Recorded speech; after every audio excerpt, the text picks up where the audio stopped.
우리가 한 세대 전까지만 해도 일정 나이가 되면 결혼을 하고 아이를 낳는 게 참 자연스러운 일이었는데요. 요즘 MZ세대, 베이비 부머 세대들의 자녀 세대들이죠. 이 세대들에게 자연스러운 일은 아닌 것 같습니다. 20대에서 40대는 출산과 양육, 경제적 여건 등의 자발, 비자발적 비용을 내치는 반면 50에서 70대는 결혼하지 못한 자녀에 대한 걱정에 시름을 앓고 있다고 하네요. 이로 인해 결혼을 둘러싼 자녀와 부모와의 가치관 충돌이 자주 일어나는데요. 좀처럼 결혼하지 않게 하는 자녀와 그 자녀를 걱정스럽게 바라보는 부모의 모습은 이제 가정에서 흔히 볼 수 있는 장면이 됐습니다. 제가 정년 퇴직을 했는데 자식 일 안 하고 집에만 있어서 시집만 가면 걱정이 없겠어요. 결혼을 했는데 이구적으로 살고 애만 마음이 내가 키워줄 텐데. 노는 거 좋아해서 친구만 만나고 그런 생각이 없다는데 가정을 꾸려서 정착하면 소원이 없겠어요. 지금 내 자식 얘기다 하시는 분들 많으시죠? 이렇게 결혼, 나아가 출산까지 하기 싫어하는 우리 자식들, 우리 집 자식만 그런 거 아니지? 먼저 30대 미혼인구 비중을 들여다볼까요? 1990년에만 해도 남녀 모두 비중이 한 자리 수치였습니다. 30년 사이 여성은 약 8배 늘어나 33%, 남성은 약 5배 늘어나 무려 절반 수준까지 올라왔다고 합니다. 어마무시하죠? 안타깝게도 저도 그 중 하나인데요. 구독과 좋아요는 보완이 됩니다. 미혼 인구가 이렇게 많아지니 출산율 또한 당연히 내려왔죠. 2021년 합계 출산율은 0.81명, 2022년 2분기 0.75명, 3분기 0.79명으로 계속적으로 내려가는 추세를 보이고 있습니다. 경제협력개발기구 OECD 회원국 중 한 일지이자 평균의 절반에도 못 미치는 수준이라고 하네요. 그렇다면 2030 세대는 왜 결혼과 출산을 안 하는 걸까요? 결혼은 절반 이상이 안 해도 된다 라고 답변했고, 출산은 3분의 1 이상이 안 해도 된다 라고 답변했다고 하네요. 지금 여러 부모님들 속 타고 계시죠? 결혼, 출산도 하기 싫은 자식 세대들. 가장 큰 이유는 뭘까요? 3위, 실효성 없는 국가 출산 정책. 2위, 사회, 미래에 대한 막막함. 1위, 육아로 인한 경제적 부담. 경제적인 부담이 가장 큰 이유라니 부모님들도 이 부분은 이해가 되시리라 생각이 드네요. 이러한 이유들로 결혼과 출산을 안 하는, 그 정도는 안 하는 게 아니라 못하는 거 아닐까요? 그럼 자식 세대들은 부모 세대들이 생각하는 결혼과 출산보다 더 중요하게 생각하는 것들이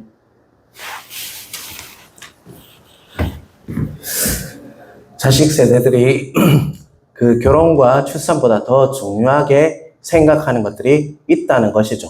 자, 여러분 혹시 요즘 부쩍 MZ세대라는 말을 여러분 많이 들어보셨죠?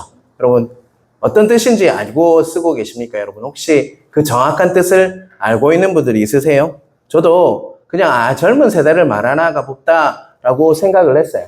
근데 설교를 준비하면서 MZ세대가 바로 이것을 말하는구나 라는 것을 깨닫게 되었습니다. 밀레니얼이라는 M하고 G라는 그 세대를 묶어 부르는 것이 MZ세대라고 할 수 있습니다. M세대는요, 밀레니얼 세대예요. 밀레니엄의 성인이 된 사람을 말하죠. 그러니까 1980년대부터 1990년대 초반까지 태어난 세대를 말하는 것이죠. G세대, Z세대라고 하죠. 성인이 되기 이전부터 스마트폰이 대중화된 그 사회를 이렇게 경험한 세대를 말합니다. 1990년대 중반, 후반부터 2010년대 초반까지 태어난 이들을 지칭하는 것이 바로 MZ세대입니다. 근데 그 다음 세대가 또 있다는 거 아세요? 저도 몰랐는데요. 아이들한테 물어보니까 우리 민성이, 연성이가 알파 세대래요. 서현님이 맞지? 알파 세대 맞지? 그 다음 세대도 있다는 거예요. 그런데 오늘 우리가 보았듯이 정말 그 세대들이요, 어떤 마음을 가지고 있냐? MZ세대의 가장 큰 특징이 무엇인 줄 아십니까? 뭐가 더 이렇게 두드러지냐면 개인적인 성향이 두드러져요. 그래서 그들의 가치관은요, 뭐라고 생각하냐면 나답게 살고 싶다. 뭐라고요? 나답게 살고 싶다. 다른 거 신경 쓰지 않고 그냥 나만으로 만족하고 싶으니까 출산도 그리고 또 결혼도 그리고 다 걸거적거린다는 거예요. 그래서 나만의 라이프 스타일을 추구하기 위해서 여행도 다니며 또 외국도 나가고 자신이 빛을 내서라도 나만 좋으면 된다라는 나답게 살고 싶다라는 것이 주된 가치관이라고 할 수가 있습니다. 그래서 결혼 출산을요 바로 자기 희생으로 생각해요. 내가 왜 희생해야 되냐? 왜 내가 아이 때문에 희생해야 되고 남편 때문에 아내 때문에 희생해야 되냐 하기 때문에 결혼도 하지 않고요. 출산도 하지 않고 있다는 것입니다. 지금 그래서 우리 대한민국은요. 지금 정말 위기예요, 여러분. 정말 그런 마음으로 자꾸 나아가면요. 인구는 줄어들게 되어 있어요. 인구도 정말 중요하지 않습니까? 국력의 중요한 부분인데 그게 점점 사라지고 있는 시대에 살고 있다는 것입니다. 물론 이 시대를 살고 있는 사람들의 그 MZ세대는 정말 많은 진학과 그리고 취업 그리고 또 돈 그리고 앞으로의 미래가 불확실해서 정말 결혼도 못하고 출산도 못하는 것도 맞지만 지금 그런 류의 그 흐름들이요. 세상의 흐름이 그들을 지배하고 있어요. 그래서 내가 결혼 안 하는 거지. 내가 그래서 정말 아이 안 낳는 거지라고 하면서 자신을 살아가고 내만 잘 되면 되지. 내가 정말 나답게 사는 게 더 중요하지라고 이렇게 생각하고 있는 시대가 바로 MZ세대를 그리고 또 알파세대는 더 심하지 않겠습니까? 여러분 그런 세대를 우리가 살아가고 있다는 것입니다. 자, 디모데후서 3장 1절 1절과 2절 우리 한번 같이 보겠습니다. 같이 읽겠습니다. 너는 이것을 알라. 말세에 고통하는 때가 이르러 사람들이 자기를 사랑하며 돈을 사랑하며 자랑하며 교만하며 비방하며 부모를 거역하며 감사하지 아니하며 거룩하지 아니하며 말세의 징조를 한 6가지로 이렇게 나눌 수 있어요.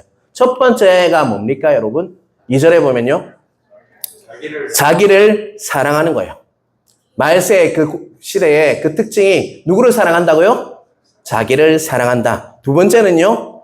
돈을 사랑하며 자랑하는 거예요. 자신의 돈이 많다라고 돈을 너무 사랑하고요. 그걸 자랑해요. 그래서 또 교만해서 남을 비방합니다. 여러분, 이런 시대에 우리는 살고 있어요. 또 부모님을 거역하고 감사하지 못해요. 그리고 마지막에 거룩하지 못하다라고 분명히 말세 지말의 6가지 징조를 우리에게 말씀하고 있다는 것입니다. 근데 2절에 보면 제일 먼저 나오는 게 뭡니까, 여러분? 그 말세의 징조가 첫 번째가 뭐를 말하고 있습니까? 디모데후서는요. 2절에요. 사람들이 누구를 사랑한다고요? 자기를 사랑하며입니다. 그만큼 가장 큰 징조가 자기를 사랑하는 것이다 라고 우리에게 말씀하고 있다는 것입니다. 과연 누구보다 자기를 사랑할까요, 여러분? 누구보다 자기를 사랑할까요, 여러분? 하나님보다 나 자신을 더 사랑하는 시대가 말세의 그 특징이다, 징조다라고 말씀하고 있습니다. 바로 MZ들이 나답게 살고 싶다는 그 가치관은요, 말세 지말의 징조가 나타나고 있는 현상이라고 할 수가 있다는 것입니다. 하나님보다 내가 중심이 되는 세상에 우리는 살고 있고요. MZ세대는 그런 흐름에 지금 부합하여서 가고 있는 거예요. 그런데 그 영향을요, 기성세대도 바로 영향을 받고 있는 것이 문제라는 것입니다. 여러분, 우리도 하나님보다 너무 자기를 사랑하는 그런 마음이 있지 않습니까, 여러분? 나도 혹시 MZ만 그런 것이 아니라 우리도 그런 마음이 더 많다는 것입니다. 여러분, 무엇을 중히 여기는지가 우리의 어떤 순위가, 우리의 우선순위가 뭔지를 알 수가 있습니다. 여러분은 어떤 것을 더 중히 여기면서 살고 있습니까? 혹시 하나님이십니까? 아니면 다른 것입니까?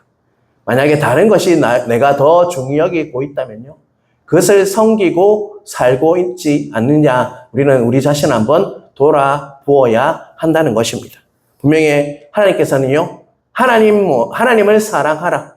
하나님만 바라보라. 하나님을 우선순위에 두라라고 성경을 통해서 계속적으로 말하고 있지만 우리는 말세에 그 세상에 오염되어서 살고 있는지도 모른다는 것입니다. 오늘 우리가 보게 될 그 78편은요, 총 72절로 구성되어 있어요. 총 몇 절이라고요? 72절까지 만들어졌어요.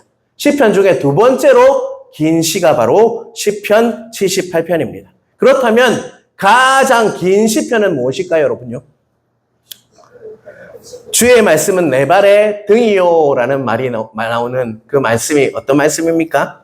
시편 119편. 119편은요, 총 176절로 되어 있어요. 그만큼 제일 긴 시가 시편 119편이라면 바로 두 번째로 긴 시가 오늘 우리가 보고 있는 78편이에요. 그런데 오늘 우리가 1절까지 8절까지 읽었지 않습니까? 이 부분은요, 시편 78편의 서론에 해당하는 부분이라고 할 수 있죠. 그래서 서론이라고 하면요, 이 글이 왜 적혀 있는지 그 본문의 그 목적을 말하는 부분이잖아요. 그래서 그 핵심이 무엇이냐 보면요, 이렇게 말씀하고 있습니다. 다음 세대 우리 자녀에게 하나님을 섬기는 믿음, 신앙을 전수해야 한다라고 오늘 본문은 우리에게 말씀하고 있다는 것입니다. 뭐라고요? 다음 세대 내 자녀에게 무엇을 전수해야 된다고요? 나의 신앙, 나의 믿음을 전수해야 한다라고 오늘 1절까지 8절은요, 그 서론을 통해서 78편이 무엇을 추구하고 있는지를 우리에게 가르쳐 주고 있다는 것입니다.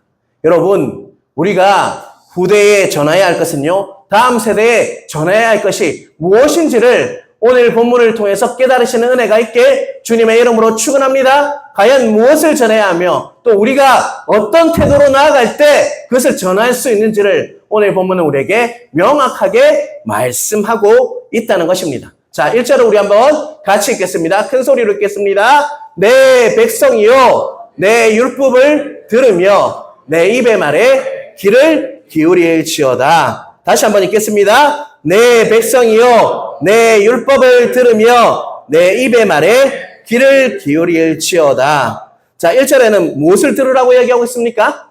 율법을 들어라. 그리고 또 뭐라고 말씀하고 있죠? 귀를 기울이라 라고 말씀하고 있죠. 1절은 누구에게 말씀하신 것 같습니까? 다음 세대에게 말씀하신 것입니까? 아니면 기성세대, 우리에게 말씀하신 것입니까? 기성세대에게 바로 우리를 향해서 하시는 말씀이에요. 뭐라고요? 율법을 들어라, 귀를 기울여라 라고 말씀하고 있다는 것입니다.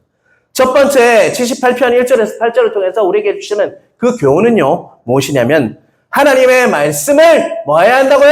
들어야 한다. 귀를 기울일 정도로 정말 정확하게 들어야 한다라고 우리에게 말씀하고 있다는 것입니다.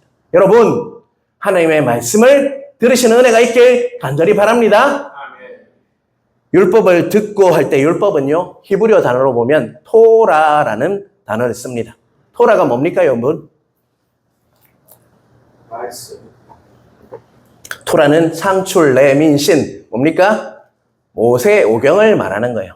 그런데 우리에게 율법을 들으라라고 우리에게 적용하면요, 하나님께서 정말 성경을 통해서 주신 그 모든 말씀을 어떻게 하라는 것입니까? 다 들어라라고 말씀하고 있다는 것입니다. 우리에게는 모세오경을 포함한 모든 성경 말씀을 이렇게 들어야 한다라고 우리에게 말씀하고 있죠. 여러분, 우리 삶 속에서 가장 중요한 것이 무엇인 줄 아십니까? 듣는 거예요. 듣는 거. 우리 신앙생활에 있어서 가장 중요한 것은요, 듣는 겁니다. 여러분은 설교 말씀을 뭐 하고 있으시죠, 지금요? 듣고 있죠. 근데 그냥 듣는 거, 그냥 들어서 다 흘려보내는 걸 말하는 게 아니에요. 진짜 듣는 것은요, 내 마음으로 듣는 걸 말해요. 내 마음에 새기는 걸 말합니다. 신비라고 하죠. 옛날에 말해 신비라는 말이에요. 마음판에 그것을 새기는 거예요. 그게 듣는 겁니다. 그리고 들었다면 순종하는 것까지가 듣는 거예요. 그냥 아이고 나 오늘 설교 들었으니까 끝. 결코 아니라는 것이죠. 그 말씀을 듣고요, 내 것으로 만들어서 먹고 그 말씀을 들어서 내 마음판에 새겨서 그 말씀이 내 말씀이 되어서 살아가는 거에까지가 듣는 것을 말한다는 거 잊지 않으시는 여러분 되시길 간절히 바랍니다. 솔로몬이 1천 번제를 드리고 나서요, 기본에게 하나님께서 임재하셔서 이렇게 물으십니다. 내가 내게 무엇을 줄고 내가 무엇을 주기를 원하니? 라고 솔로몬에게 물으셨어요. 그랬을 때 솔로몬이 뭐라고 대답합니까? 뭐를 구하죠? 듣는 마음이라고 했어요. 정말 듣는 마음을 달라라고 솔로몬이 기도했다는 것입니다. 우리 같으면 돈을 주세요. 우리 집을 주세요. 좋은 차를 주세요. 우리 자녀들 좋은 대 가게 해주세요라고 구하겠죠. 하지만 솔로몬은요, 그 지혜로운 솔로몬 왕은요, 뭐라고 구했다고요? 듣는 마음을 달라고 기도했다는 것입니다. 여러분, 우리 신앙생활에서 가장 중요한 것은요, 듣는 겁니다. 들을 때 우리가 회복될 수 있고요, 진짜 들어서 내 것으로 먹고 그것을 내 것으로 만들고 그렇게 살아갈 때 우리는 회복이 되는 거예요. 그냥 들었다고 회복되는 게 아니에요. 그냥 설교 자리에 있다고 설교를 다 듣는 게 아니라고. 여러분, 정말 마음을 집중하시고 말씀이 선포될 때 이거는 하나님의 말씀이라고 들으시는 은혜가 있길 간절히 바랍니다. 들었다면 그것을 살아내시는 은혜도 함께 주어지길 주님의 이름으로 축원합니다. 그럴 때요, 내가 살아납니다. 내가 회복될 수 있어요. 그냥 자리에 앉아있다고 결코 회복되는 게 아니에요. 하나님의 임재를 누리기 위해서는요, 내 마음을 다해야 돼요. 내 힘을 다해요. 내 뜻을 다해서 하나님을 사랑하는 마음으로 정말 그 말씀을 들으려고 몸부림칠 때 우리에게 은혜가 주어진다는 거 꼭 기억하시는 은혜가 있길 간절히 바랍니다. 사무엘상 3장을 보면요, 3장 1절 한번 같이 읽어보겠습니다. 아이 사무엘이 엘리 앞에서 여호와를 섬길 때에는 여호와의 말씀이 희귀하여 이상이 흔히 보이지 않았더라. 자, 1절을 보니까 말씀이 희귀했다라고 분명히 말하죠. 그 말은 뭡니까? 말씀이 잘 들리지 않는 시대에 사무엘이 태어났다는 거예요. 사무엘이 엘리 앞에 헌신을 하고요, 정말 있었지만 아직도 사무엘도 하나님의 말씀을 듣지 못했다. 하나님의 말씀이 잘 들리지 않은 시대에 살고 있었다라고 이야기하고 있죠. 그런데 어린 사무엘에게 하나님께서 말씀으로 임하십니다. 누구를 부르시죠? 뭐라고 부르십니까? 사무엘아, 사무엘아. 근데 사무엘이라는 이름의 그 뜻이 무엇인 줄 아십니까? 하나님의 말씀을 듣는다는 뜻이에요. 사무엘에게 임하셨어요. 사무엘아, 사무엘아 불렀어요. 3번이나 불렀어요. 그런데 알아채지 못했어요. 어떻게 했습니까? 사무엘이 엘리 제사장에게 계속 나가서 제사장님 저를 부르셨습니까? 했지만 아니 나는 부르지 않았다라고 했어요. 자, 10절을 한번 같이 읽겠습니다. 여호와께서 임하여 서서 전과 같이 사무엘아 사무엘아 부르시는지라 사무엘이 이르되 말씀하옵소서 주의 종이 듣겠나이다. 아멘이십니까? 아멘. 근데 10절에서 뭐라고 고백하죠? 사무엘이 말씀하옵소서 주의 종이 듣겠나이다 라고 고백하고 있어요. 사무엘이 하나님의 말씀을 마음으로 받아들이고 하나님의 말씀을 온전히 순종하겠습니다 라고 고백하고 있는 거예요. 여러분, 다시 한번 읽어볼까요? 사무엘이 이르되 말씀하옵소서 주의 종이 듣겠나이다 라고 고백하시는 여러분의 되시길 간절히 바랍니다. 사랑하는 성도 여러분, 위대한 하나님의 사람의 첫 시작이 무엇으로 시작됐습니까? 그 사무엘과 같은 그 거장이, 믿음의 영적 거장이 무엇으로 그 시작했어요? 그 사역이 무엇으로 시작됐습니까, 여러분?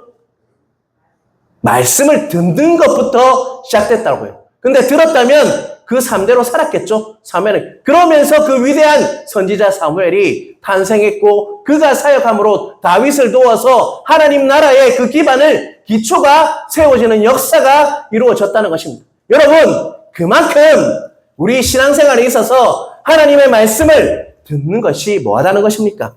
중요하다라는 것을 잊지 않으시는 여러분 되시길 간절히 바랍니다. 여러분, 하나님의 말씀을 듣는 자에게는요, 하나님의 그 창고를 활짝 여시고 그 듣는 그 마음이요 뭐냐면 바로 하나님의 창고, 그 하나님의 그 은혜가 있고 하나님의 모든 그 풍성한 것들이 임하는 그 창고가 열리는 열쇠가 뭐냐면 바로 하나님의 말씀을 듣는 것입니다. 그럴 때 하나님께 그 하나님의 창고가 열리고요, 하나님 들을 때 그 창고가 열려서 나에게 부어주시는 것들이 가득 채워지는 역사가 있다는 것입니다. 하나님의 말씀을 듣는 자에게는요, 바로 그 열쇠를 주셔서 정말 하나님의 창고를 열 수 있는 권능이 임한다는 것입니다. 여러분, 그냥 귀로 듣는 걸 말하는 게 아니에요, 여러분. 마음으로 듣는 겁니다. 말씀을 들을 때 내 마음판에 새겨져서 이 말씀은 내 말씀이구나. 그래, 하나님께서 오늘 이 예배를 통해서 나에게 말씀하고 있구나라는 것을 깨닫는 은혜가 다 있어야 돼요, 여러분. 돌아갈 때, 이 말씀 내가 붙잡아야지. 하나님께서 내 마음판에 이 말씀을 새기셨구나. 이번 한 주 이렇게 살아야 되겠구나. 라는 것이 자꾸 반복될 때요, 하늘의 창고가 열립니다. 하늘의 문이 열려서요, 내가 어떻게 살아갈지를 경험하며 살아갈 수가 있다는 것입니다. 여러분, 설교를 들을 때, 그리고 말씀을 읽고 묵상할 때 머리로 이해하고 그냥 아는 것에 중점을 두는 것이 아니라 내 마음을, 하나님의 마음을 듣는 은혜가 각자에게 있으시길 간절히 바랍니다. 자, 우리 신명기 6장 4절에서 6절, 신명기 4장 4절에서 6절까지 우리 한번 같이 읽겠습니다. 이스라엘아, 들으라. 우리 하나님 여호와는 오직 유일한 여호와시니 너는 마음을 다하고 뜻을 다하고 힘을 다하여 내 하나님 여호와를 사랑하라. 오늘 내가 내게 명하는 이 말씀을 너는 마음에 새기고, 라고 분명히 말씀. 들었다면 뭐라고 하고 있죠? 6절에 보면요, 말씀을 너 마음에 새기라고 분명히 말씀해요. 여러분, 듣는다는 것은요, 분명히 이스라엘아 들으라 라고 이야기하고 있죠. 히브리어로는 쉐마 이스라엘이에요. 뭐라고요? 쉐마 이스라엘. 뭐가 먼저 나오냐면 들어라가 나와요. 그만큼 듣는 게 중요하다는 말씀이에요. 이스라엘에게 이 쉐마 이스라엘은요, 신명기에 가장 중요한 말씀이에요. 이스라엘 그 유대인들은요, 이 말씀을 지금도 정말 달고 다니고 그 문지방에 이렇게 넣어서 그 말씀을 항상 외우면서 이 말씀을 기억합니다. 그런데 6절에 보면요, 어디에 새기라고 하고 있죠? 이 말씀은 너는 마음에 새기고라고 분명히 말씀하고 있다. 그러면 듣는다는 것은요, 뭐 하는 것입니까? 그냥 귀로 들어서 이해하고 그냥 아는 게 그치는 게 아니에요. 내 마음에 들어가서 마음판에 그게 새겨지는 걸 듣는다고 하는 것입니다. 여러분, 그러한 은혜가 우리 교회 위에 넘쳐야 합니다. 왜 우리가 변하지 않냐? 내가 변하지 않냐? 자꾸 듣지 않고요, 그냥 머리로만 이해하고 넘어가기 때문입니다. 여러분, 말씀은요, 듣는 거예요. 믿음이 뭐로부터 시작된다고 했습니까? 들음으로 시작된다고 했어요, 여러분. 왜 믿음이 들음으로 시작될까요? 내 마음판에 그 말씀이 새겨지니까, 들으니까 내 마음판에 새겨지고, 그래서 믿음이 자라게 되는 것입니다. 왜 내가 신앙이 안 자라는 줄 아십니까?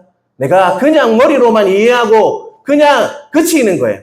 그냥 들었으면 오늘 좋네. 목사님 말씀 오늘 좋네 하고 끝나면 안 돼요. 그 말씀을요, 집에 가서 다시 읽어보고 그 말씀을 내 마음판에 새기면서 그대로 살아갈 때 내가 변화된다는 것입니다. 여러분,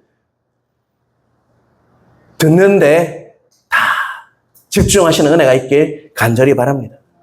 그리고 그 말씀을 적용하고요, 내 삶에 적용하고 순종해서 내 말씀이 되어서 살아가는 은혜가 있길 간절히 바랍니다.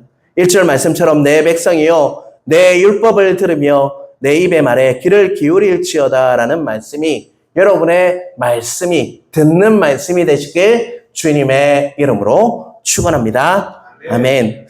자, 4절 5절을 우리 한번 같이 읽어보겠습니다.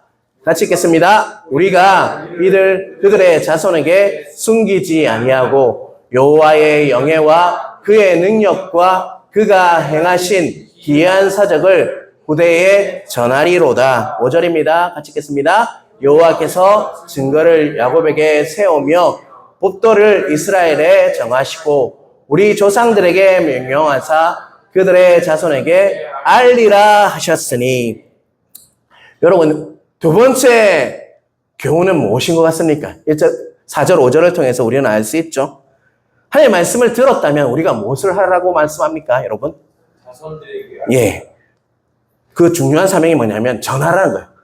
누구에게 전하라고 하냐면 바로 5절 말씀을 보니까 하나님이 명령하셨는데 무엇을 명령하냐 하면 바로 그들 자손에게 뭐라고 이야기하고 있죠? 알리라. 명령했다라고 분명히 말씀하세요. 하나님께서 명령하셨는데 그들의 자손에게 알리라라고 이렇게 말씀하고 있다는 것입니다. 근데 자손이라고 하는 것은요, 우리 자녀가 첫 번째지만 영어로 보면 next generation이라고 되어 있어요. 다음 세대라는 뜻이죠. 다음 세대에게 뭐 하라고요? 내가 들은 그 말씀을 어떻게 하라고요? 전해야 된다. 알려야 한다. 근데 그게 명령이다. 라고 말씀하고 있다는 것입니다. 여러분, 뭐 하라고요? 명령이다. 라고 말씀하고 있죠. 하나님의 명령입니다. 하나님의 말씀을 들은 자는 자녀들에게, 다음 세대에게 하나님의 말씀을 뭐 해야 된다는 것입니까? 반드시 전해야 한다. 그게 명령이다. 나의 명령이다. 라고 말씀하고 있다는 것입니다. 무엇을 전하느냐? 4절에 보면요. 4절 한번 띄워주세요. 앞으로, 첫 번째는 뭘 전하라고 이야기하고 있죠? 숨기지 아니하고. 그 다음 뭡니까? 여호와의 뭐라고 적혀 있죠? 영예. 그 다음에 그의 뭡니까? 능력. 또 세 번째는요. 그가 행하신 기이한 사적. 자, 하나님의 영예라는 말이 잘 이해가 되지 않죠. 영어로 보니까 praise worship이라고 되어 있어요. praise words라고 되어 있어요. 찬양하기에 합당하시다는 거예요. 근데 뭘 찬양하기에 합당하다는 것입니까? 그분께서 하신 능력, 그리고 그가 행하신 사적을 누구에게 전하라고 하냐면 후대에 전하라고 이야기하고 있어요. 근데 그분의 능력과 그 찬양받기에 합당하신 그분의 능력, 하나님의 능력과 그분의 행하신 기이한 사적들이 다 어디에 적혀 있습니까? 우리가 이미 알고 있는 3절에 우리가 보면요. 우리가 들어서 아는 바요. 우리의 조상들이 우리에게 전한 바 되시는 그 말씀 안에 우리가 그 말씀이 다 녹아 있다는 거예요. 그것을 뭐 하라고요? 명령이다. 전해라 라고, 다 전해라 라고 말씀하고 있다는 것입니다. 다시 말해서 하나님께서 얼마나 능력이 있으신 분인지 그분의 능력을 소개하고, 또한 하나님께서 놀라운 그 은혜, 홍해를 가르시고 만나와 메추라기로 정말 그들을 먹이시고, 정말 불기둥으로 그들을 인도하시고, 광야에서 정말 가나안 땅으로 들어가게 하신 예수님께서 살아나시고 또한 부활하셔서 우리를 살리신 그 모든 것들이 성경에 나와 있는데, 그것을 다음 세대에, 그리고 나의 자녀에게 가르쳐야 한다. 그것이 나의 명령이다라고 말씀하고 있다는 것입니다. 하나님께서 명령하셨다는 것은요, 다음 세대, 미래 세대에게 하나님의 말씀을 전하는 것이 너무나도 큰 중요한 바로 책임이라는 거예요. 책임이 너에게 있다라는 것입니다. 만약 우리 다음 세대들이, 우리 자녀들이 하나님에 대해서 한 번도 듣지 못했다. 그러면 누구에게 책임이 있는 거예요, 여러분? 바로 나 자신에게 책임이 있는 거예요. 내가 그 다음 세대들이 하나님에 대해서 한마디도 듣지 못했다. 하나님 말씀에 대해서 한마디도 듣지 못했다. 그런 아이들이 있고 또 다음 세대들이 이 하양에 있다면요. 누구의 책임이에요, 그게? 바로 우리 교회의 책임이고, 나의 책임이고, 목사인 나의 책임이고, 여러분의 책임이라는 거예요. 그리고 자녀들이 아직도 하나님을 믿지 않고요. 하나님 말씀도 모르고 하나님이 어떤 분인지를 모른다는 것은 누구의 책임이에요? 바로 나의 책임이다라고 말씀하고 있다는 것입니다. 여러분, 우리는요, 빛을 내서라도 자녀들이 세상 지식을 가르치기 위해서 빛을 내서 일합니다. 그런데요, 하나님의 진리의 말씀을 가르치고 이렇게 하는 것에서는 돈이 아깝다고 생각해요. 어떤 분을 만났습니다. 제가 다른 교회에서 사역할 때 딱 이렇게 얘기하시더라고요. 돈도 안 되는데 꼭 우리가 이거 해야 합니까? 혹시나 여러분 중에도 그런 마음으로 살고 있는 분 있지 않으십니까? 우리 아이들이 가르치고 말씀을 가르치는 게 왜 돈이 안 됩니까? 그 아이들이 어떻게 될지 여러분 아십니까?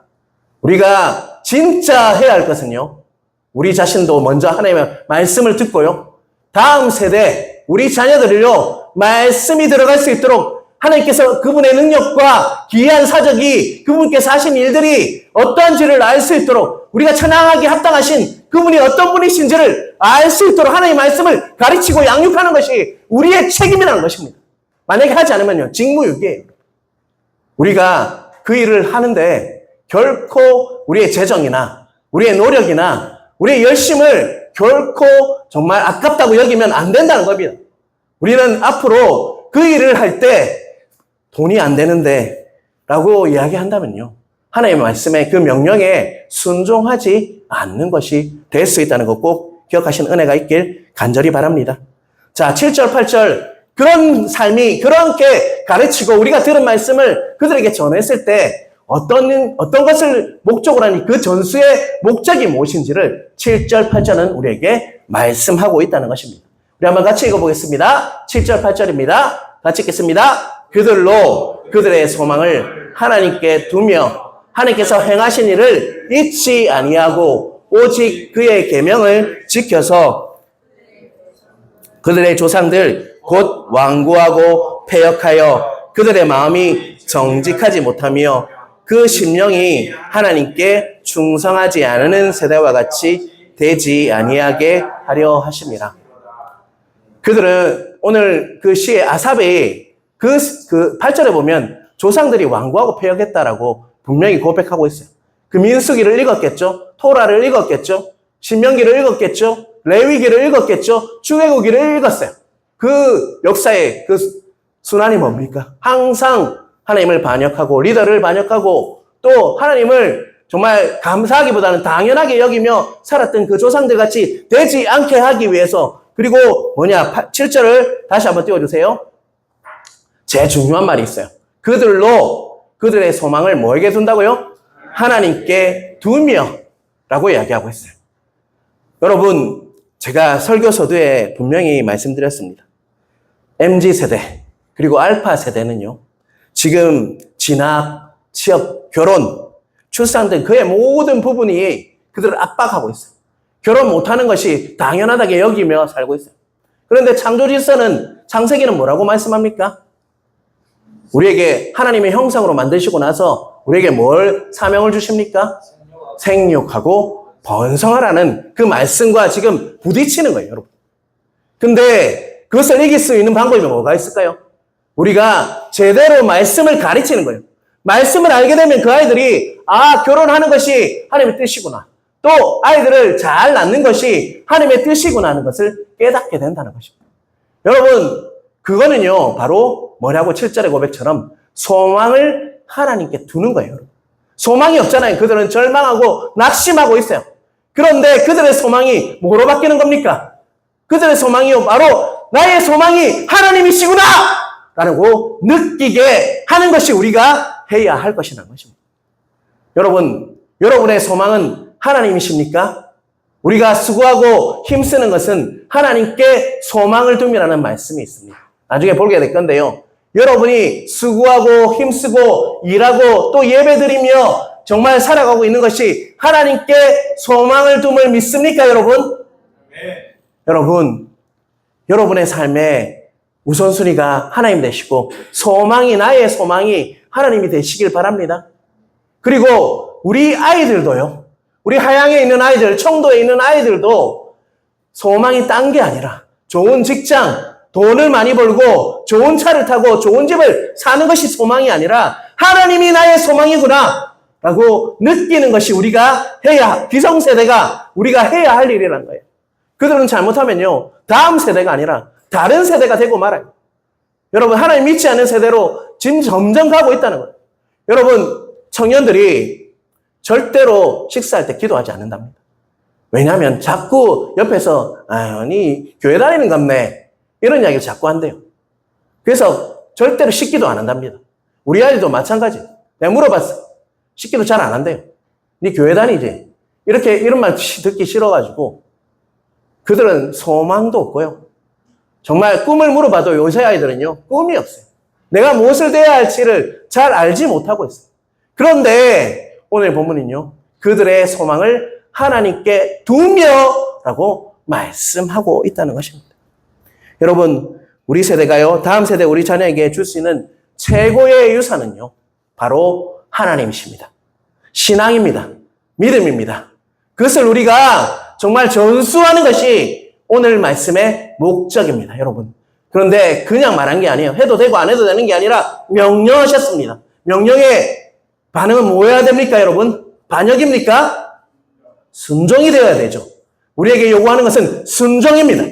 여러분, 정말 우리 교회가요, 그리고 우리 가정이요, 아이들이 성경 공부를 하고 하나님을 알아가는 그 일에 정말 집중할 수 있도록 정말 돈을 아끼면 안 돼요. 그리고 정말 우리의 열심, 우리의 노력을 아끼면 안 된다는 거죠. 우리 교회는요, 그 모든 것을 하나님이 주신 그 명령을 따라서 순종해야 할 그런 반응이 우리에게 요구된다라고 말씀하고 있다는 것입니다. 여러분, 그러한 마음이요, 여러분 마음에 정말 가득 차시길 주님의 이름으로 축원합니다. 누구의 고백처럼 돈이 안 된다고 생각하지 마시고요. 세상의 논리로 정말 그것을 보지 마시고요. 정말 내가 모든 것을 헌신해서라도 아이들이 정말 하나님을 알아가는 것이 최고의 우리의 사명임을 잊지 않으시는 여러분 되시길 간절히 바랍니다. 디모데전서 4장 10절 12절을 우리 한번 같이 읽겠습니다. 같이 읽겠습니다. 이를 위하여 우리가 수고하고 힘쓰는 것은 우리 소망을 살아계신 하나님께 두미니 곧 모든 사람 특히 믿는 자들의 구주시라. 너는 이것들을 명하고 가르치라. 자, 디모데는 누굽니까? 누구의 제자입니까? 바울 사도의 제자잖아요. 바울이 목회 서신으로 적은 거예요. 디모데서는요. 자, 후배 목사에게 선배 목사가 정말 영적 거장인 바울이 디모데라는 그 후배 목사에게 적은 글이 바로 디모데서입니다. 근데 뭐라고 이야기하고 있죠? 우리가 수고하고 힘쓰는 것은 우리 소망을 누구에게 둔다고요? 살아계신 하나님께 두미니 곧 모든 사람 특히 믿는 자들의 뭐라고요? 구주라. 예수 그리스도가 우리의 소망이다. 그것을 네가 힘써야 한다. 그것을 하는 일에 힘써야 한다. 11절 그리고 같이 읽겠습니다. 너는 이것들을 명하고 가르치라 라고 분명히 명하고 가르치라 라고 말씀하고 있다는 것입니다. 여러분, 우리 교회가 나아가야 할 방향입니다. 여러분, 믿지 않는 자들에게 복음을 전하고요. 또 다음 세대에게 복음을 전해서 그들이 예수 그리스도구나, 나의 구주시구나, 나의 구원자이며 주님이시구나 라는 것을 깨닫는 은혜가 우리 교회를 통해서 이루어져야 한다는 것입니다. 너는 이것들을 명하고 뭐라고요? 가르치라 라고 디모데에게 말씀하고 있다는 것입니다. 목회자에게만 해당되는 말씀이 아니라 여러분 모두에게 명령하고 계십니다. 이것들을 명하고 가르치라 라고 오늘 본문은 우리에게 말씀하고 있다는 것입니다. 오늘 본문은요, 아주 단편적이에요. 첫 번째는 우리가 무엇을 해야 합니까? 하나님의 말씀을 들어야 돼요. 그리고 그 들은 말씀을요, 누구에게 가르치라고요? 다른 사람에게 전하라. 그런데 그 다른 사람에 전할 핵심적인 인물들이 있어요. 그들이 누굽니까? 다음 세대. 그리고 나의 자녀에게 가르치라라고 정말 말씀하고 있다는 거 꼭 기억하시므로 우리가 그 사명을 내 마음판에 들음으로 내 마음판에 새겨서 내 말씀이 되어서 그것에 순종하는 은혜가 주님의 있길 주님의 이름으로 축원합니다.